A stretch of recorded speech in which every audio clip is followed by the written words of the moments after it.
Hey everybody, thank you for joining us for another episode of News for You. My name is Julian Baudouin. I am the Executive Director of the Hub South Dakota. Today we are here with a special guest, Perla. I will kick it off to her for an introduction here in just a minute, but I want to tell you a little bit about News for You and what we do. Again, my name is Julian Baudouin. The Hub South Dakota is actually a member of the South Dakota Dream Coalition. This particular program is going to be broadcast in both English and also in Spanish. Perla, you're joining us for both broadcasts, correct? Mm-hmm. All right, so we are pleased to have you here with us today. Go ahead and tell us a little bit about yourself, and then we'll kick things off today. Okay, great. My name is Perla Chavez. I'm originally from Yankton area, and then I moved up to Sioux Falls to go to school. I went to USF, and I graduated with my bachelor's in social work there in 2022. Before I even graduated with that, actually, the week before that, I started grad school at USD. So then I went right into my MSW program at USD, and I did the accelerated track for a year. During those two experiences, I was able to work in an elementary school doing like social emotional learning, K through fifth grade. Then I was also able to do an internship at HSC, the Human Services Center in Yankton. That was a lot adults and psych rehab who are there for a longer term, not just acute care. And then I also did an internship at Southeastern Behavioral Health here in town, and I worked with kids from K all the way to 12th grade. So I still do that, but primarily mostly with teenagers, so middle school and high school. So I'm happy to be here and get this conversation started. Yeah, thank you so much. So as you can tell, there's going to be a wealth of knowledge that will be shared with us today. We do have some questions that we've previously gone over that we will go ahead and hop into in just a minute. Before we do so, as we do every episode, we want to remind you to follow us on all of the social media platforms, Facebook, Instagram, YouTube. Today we are going live on both Facebook accounts and also on our YouTube accounts on the Hub South Dakota, also South Dakota Voices for Peace. Please follow those social media pages, and then also follow News for You's Facebook page as we anticipate going live directly from that source very, very soon. Also, as a reminder, this is powered by the South Dakota Dream Coalition, and the South Dakota Dream Coalition is made up of several immigrant-facing and immigrant-led organizations to make sure that we're bringing accurate and timely news directly to families in South Dakota. So, with this said, let's talk about this particular episode. So we are going to go over a couple of things. First off, we're going to talk about the Yankton Job Fair. And then we're going to hop into mental health and some of the basics around mental health, how to identify certain issues, and also provide certain strategies to your children.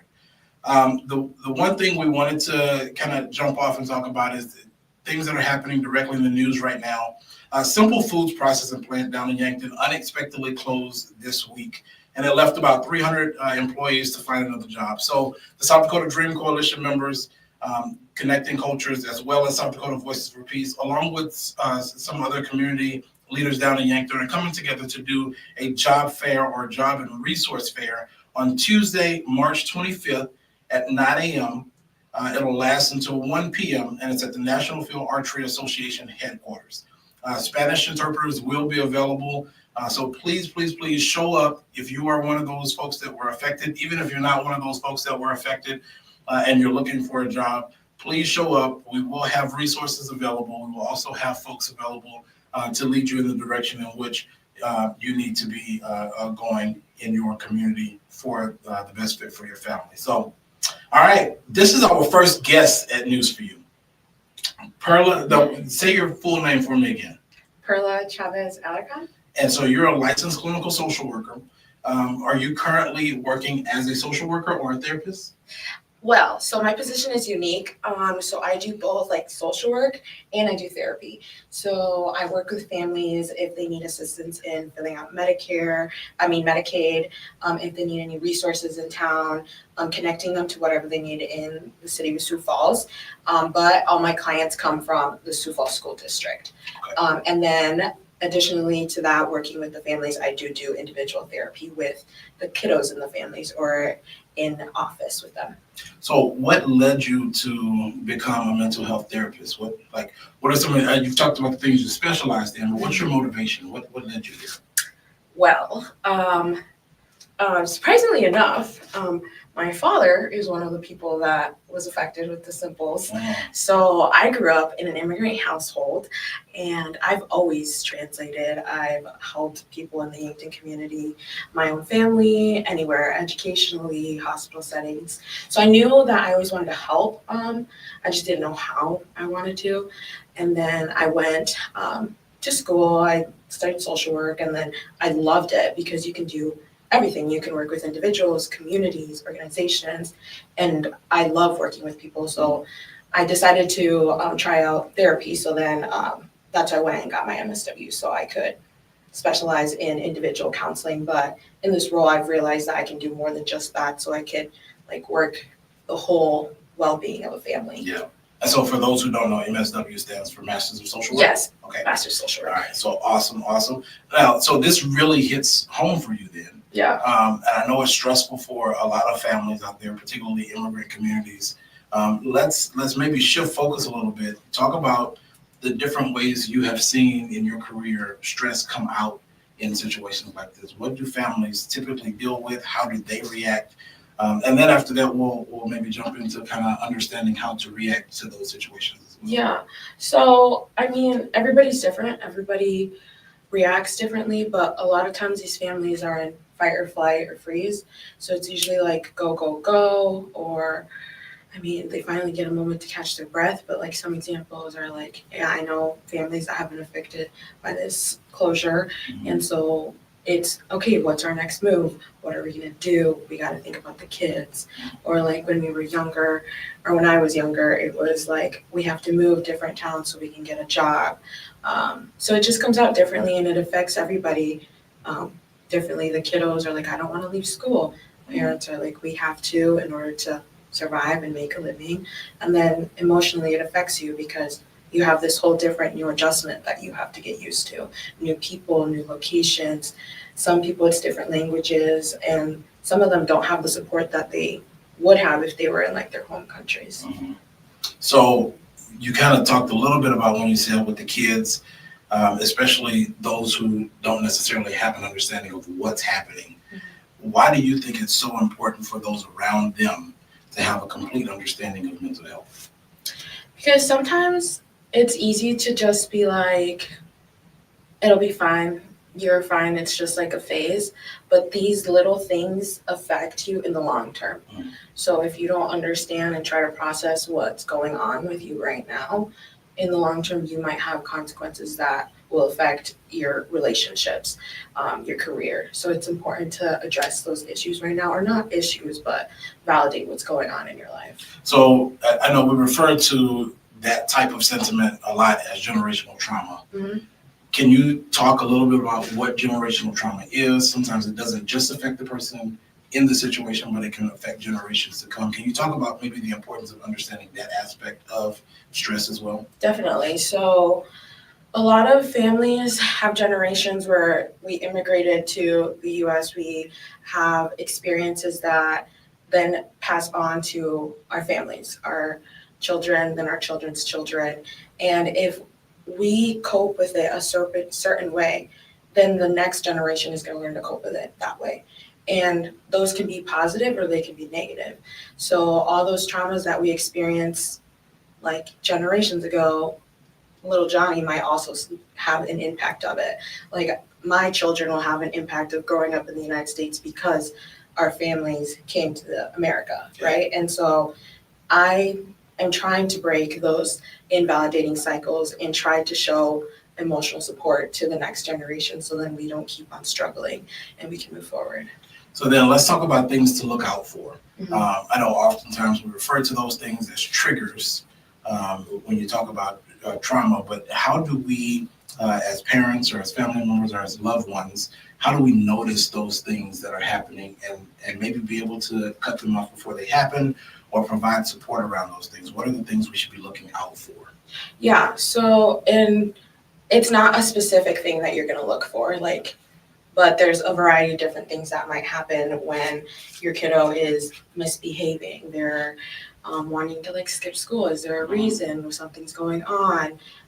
Attachment issues like separation anxiety, especially now, like if I go to school and I come back, what if you're not there?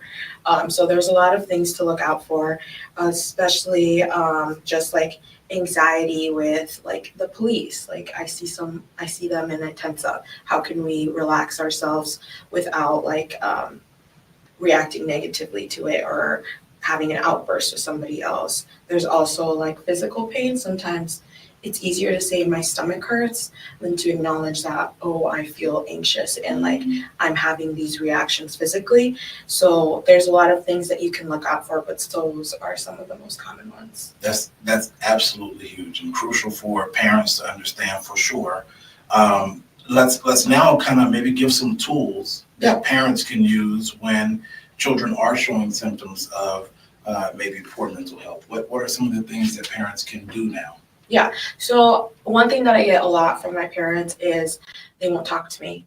And yeah, that's often because of previous experiences that they have had. So like I came to them one time and they just like were busy and they brushed me off. So then that gives them the, oh, when's a good time? We don't know. So maybe setting like a set time of, okay, today at or every day at 7 p.m. It might get annoying, but we're just gonna sit down and we're gonna communicate about what happened in our day. And you can just be honest and say you have something or no, there's nothing to talk about. And we're not gonna push it. We're not gonna say, really, nothing happened, because that happens a lot. We wanna know what's going on in their lives, but sometimes it wasn't anything big to share, right? So setting aside a time for that, then as well as like sharing your own feelings as a parent with the kid.